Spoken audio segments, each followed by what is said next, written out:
December 16, 2025 Daily Bread. Passage 2 Chronicles, chapter 29. Verse 1 to verse 19. Key verse 18. Title: Hezekiah restored the temple. Hezekiah was 25 years old when he became king, and he reigned in Jerusalem 29 years.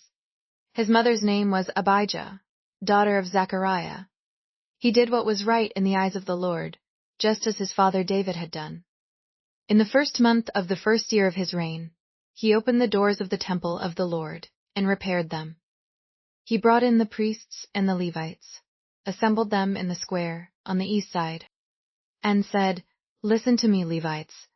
Consecrate yourselves now and consecrate the temple of the Lord, the God of your ancestors. Remove all defilement from the sanctuary. Our parents were unfaithful. They did evil in the eyes of the Lord our God and forsook him. They turned their faces away from the Lord's dwelling place and turned their backs on him. They also shut the doors of the portico and put out the lamps.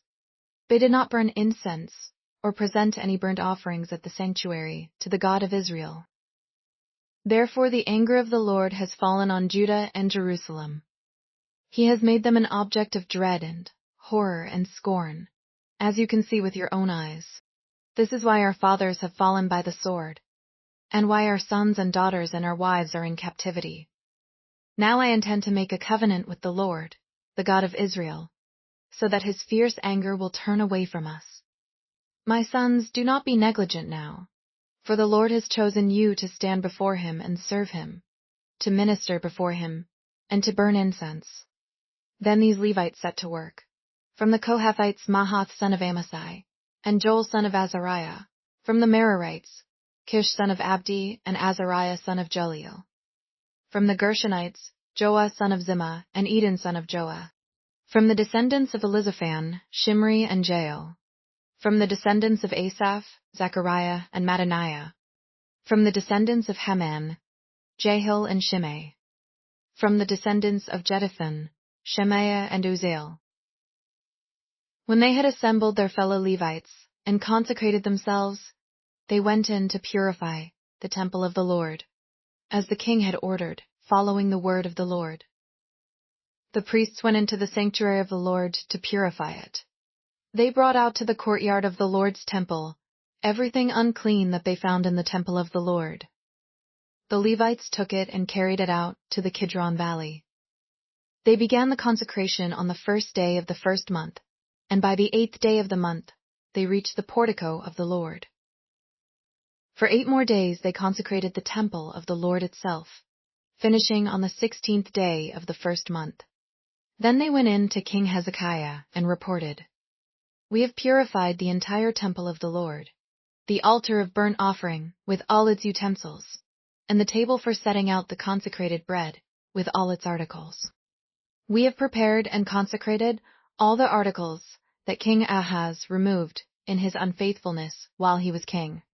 They are now in front of the Lord's altar." Daily Bread Message. Hezekiah recognized that the greatest sin his fathers had committed was forsaking the temple of God. As a kingdom of priests, they had neglected their calling to serve and worship the Lord, which led the people to suffer defeat by the sword. When Hezekiah became king at the age of 25, his first act was to reopen the temple doors and begin its repair. He summoned the priests and Levites, instructing them first to consecrate themselves and then purify the temple.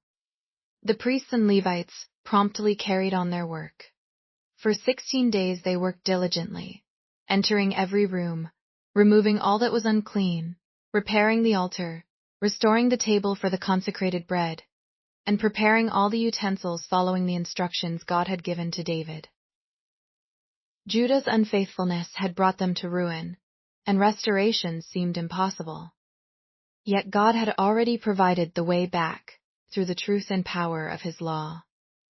Are you burdened, weary, and confused? Turn to God, open your heart to him, and allow his word to purify and renew you. Prayer. Father, thank you for the clear direction you have given me to follow your way. I want to hear your words and learn what I need to do. One word: consecrate my heart.